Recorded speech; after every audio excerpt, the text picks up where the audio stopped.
Il y a pire comme attaque. Il y a pire.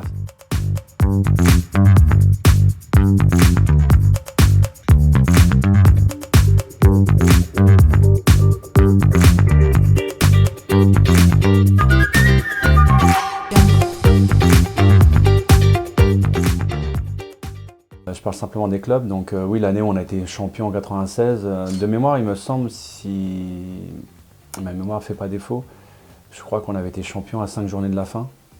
On était déjà champion de France à la 33e journée. Et on jouait un football incroyable, on prenait tellement de plaisir, il y avait tellement de liens entre les joueurs, d'affinité, d'automatisme et surtout de respect mutuel. Et on avait une très belle équipe composée de joueurs de grand talent. Ouais. Quand j'ai commencé mes débuts à l'AS Monaco, j'étais un jeuneau et entouré de joueurs expérimentés, des vieux briscards, avec un palmarès pour certains d'entre eux incroyable, puis aussi une aura, un charisme incroyable sur et en dehors des terrains. Donc j'ai commencé ma carrière avec des Tori, Amoros, Bellone, Atlé, Odell, Fofana. Enfin bref, j'ai pris un plaisir incroyable. Donc comparer ces générations-là, je ne prendrai pas ce raccourci parce que j'ai pris autant de plaisir à mes débuts que lorsqu'on a été champion en fait.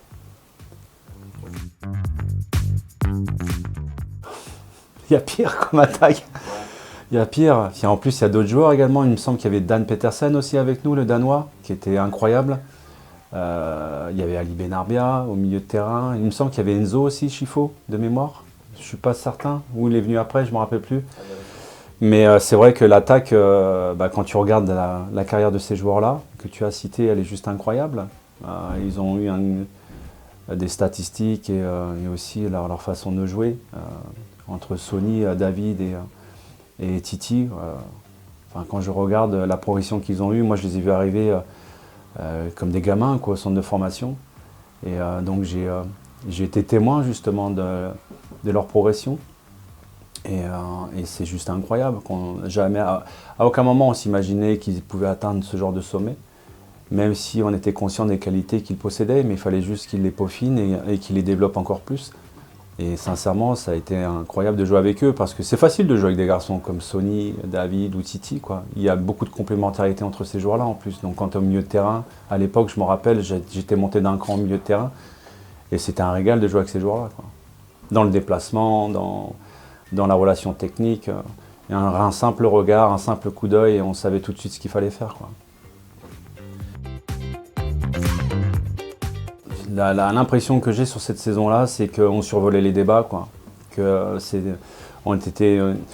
À l'époque, on jouait vraiment à un football qui était vraiment identifié à l'AS Monaco, un jeu technique fluide, à une ou deux touches de balle, ça allait vite.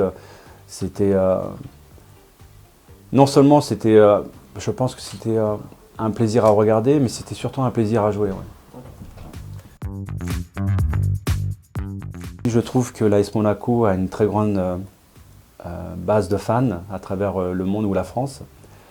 Alors c'est pas l'équivalent des très grands clubs européens, mais le déficit avec lequel on part à l'AS Monaco quand on est joueur de foot, c'est proportionnel aussi à la population monégasque. Donc, mais encore une fois, nous on a constaté pendant X années, lors de nos déplacements dans n'importe quelle région française, que l'AS Monaco avait un potentiel affectif incroyable auprès des gens. Et c'est ça en fait qui est un petit peu le paradoxe pour un joueur de foot. Donc.